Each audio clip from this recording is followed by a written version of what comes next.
Field marshal Asim Munir का दौरा America, Pakistan के मौक़िफ़ की आलमी सतह पर पजीराई।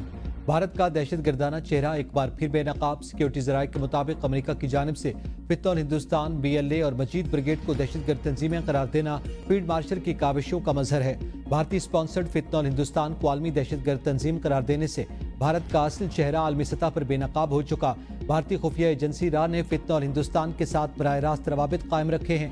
भारत ने पाकिस्तान के खिलाफ दहशतगर्दाना कार्रवाइयों के लिए फितनल हिंदुस्तान को माली इमदाद और इलाज की सहूलियात फराहम की।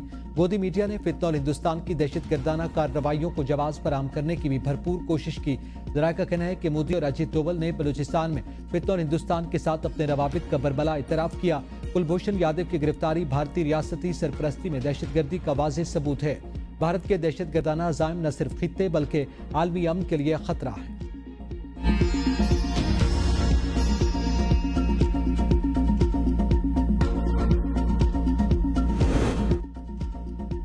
बाजोड़ में शिद्दत पसंदों के साथ जिरगा नाकाम। बाजोड़ और खैबर में दहशतगर्दों के खिलाफ ऑपरेशन का फैसला कर लिया गया। सरकारी ज़राए के मुताबिक जिरगे ने फितनल खवारिज से इलाका छोड़ने समेत 3 मुतालबात किए। फितनल खवारिज का इलाका छोड़ने से इनकार। तहसील मोहम्मद के 2 इलाकों में 300, खैबर में 350 दहशतगर्द मौजूद। तहसील मोहम्मद की आबादी 3 लाख से जायद है। बाजोड़ में 40,000 से जायद लोग इलाका छोड़ चुके। खैबर और बाजोड़ में 80% से जायद दहशतगर्द अफगानी हैं।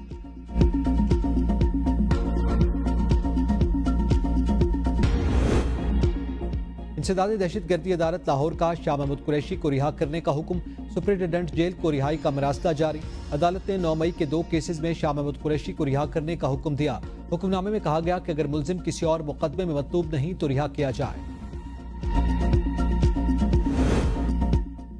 9 मई जलाओ घिराव के 2 मुकदमात में बड़ी पेशरफ। इंसदादी दहशतगर्दी अदालत का डॉक्टर यास्मीन राशिद, उमर सरफराज चीमा, मियां महमूद और रशीद और एजाज चौधरी की जायदादें जब्त करने का हुक्म। सजा याफ्ता मुजरिमान के जेल वारंट जारी। अदालत ने डॉक्टर यास्मीन राशिद को 10 साल कैद और 6 लाख रुपए जुर्माने की सजा सुनाई। एजाज अहमद चौधरी, महमूद और रशीद, उमर सरफराज चीमा को 10-10 साल कैद, 6 लाख रुपए जुर्माना।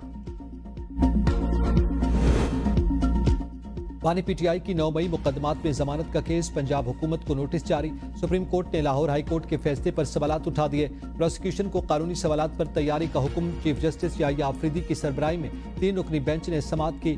चीफ जस्टिस ने इस्तफसार किया कि क्या जमानत के केस में हतमी ऑब्जर्वेशंस दी जा सकती हैं। दोनों साइड के वकला कानूनी सवालात पर मुआवनत करें। सुप्रीम कोर्ट ऐसी फाइंडिंग नहीं देगी जिससे किसी का केस मुतासिर हो। केस की समाअत 19 अगस्त तक मुलतवी।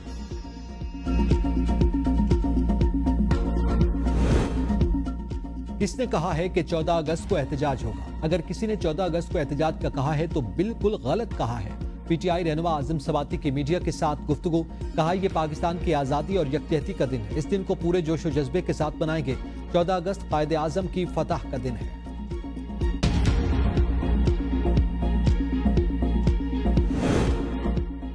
इंसाफ अगर आवाम की दस्तरस में नहीं रहेगा तो बताएं इंसाफ कैसे होगा? सिविल अपील की फीस 200 से 2500 रुपए कर दी गई। PTI रुकन लतीफ खोसा का कौमी असम्बली में खिताब। कहा सिक्योरिटी चालान 10,000 से 50,000 रुपए कर दिया गया। इंटर कोर्ट फीस 5,000 रुपए कर दी गई। कुछ मामलात में जहां 5 रुपए फीस थी वहां 500 रुपए कर दी गई। ये 6 अगस्त से नाफिजुल अमल होगा। इंसाफ का उसूल मुश्किल कर दिया गया जिससे लाकानूनियत होगी। कल भी हमें थोक के हिसाब से सजाएं सुनाई गई हैं।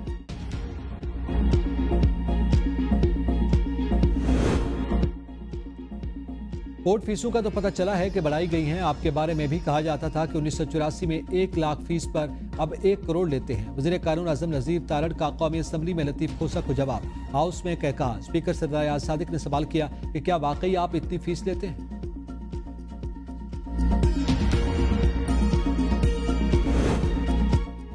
सदर मुमलिकत आसिफ अली जरदारी से वफाकी वज़ीर बराए मजहबी उमूर सरदार मोहम्मद यूसुफ की मुलाकात। अक़लियती हुकूक के तहफ़्फ़ुज़, मजहबी रवादारी के फ़रोग़ और बैनुल मज़ाहिब हम आहंगी पर तफसीली तबादला ख्याल। सदर ने कहा अक़लियती इबादतगाहों को गैर कानूनी कब्ज़ों से बागुजार करवाने के लिए मौसर इक़दामात की ज़रूरत है। वफाकी वज़ीर ने बताया कि अक़लियती फलाही फ़ंड से 2236 तलबा को 6 करोड़ रुपए के वज़ाइफ दिए गए। बैसाखी, गुरु नानक देव जी की सालगिरह, कटास राज और साधु बेला जैसी तकरीबात के लिए मुफ्त सहूलियात फराहम की जा रही हैं। पाकिस्तान की नौजवान आबादी अज़्म हिम्मत और बहादुरी की मिसाल है। नौजवान आबादी मुल्की मौशी तरक्की में बुनियादी पहिए की हैसियत रखती है। वज़ीर आज़म शहबाज शरीफ का नौजवानों के आलमी दिन पर पैगाम। कहा नौजवान मकामी सतह पर भी मईशत में अपना तामीरी किरदार अदा कर रहे हैं। कौमी मसनूई ज़हानत पॉलिसी नौजवानों को टेक्नोलॉजी के इस्तेमाल में मदद देगी। Chairman peoples party Bilawal Bhutto Zardari ने कहा कि मुझे नौजवानों की सलाहियतों पर गैर मुतसलसल एतमाद है। नौजवानों को जमहूरियत, रवादारी, समाजी इंसाफ के कदरों के साथ मुत्तहिद, मजबूत, पुरअज़्म रहना चाहिए। वज़ीर आला पंजाब मरियम नवाज ने कहा कि हर नौजवान मिल्लत के मुक़द्दर का सितारा है, हमें उन पर फख्र है। नौजवानों के ख्वाब को ताबीर देने के लिए सब वसाइल निछावर कर देंगे।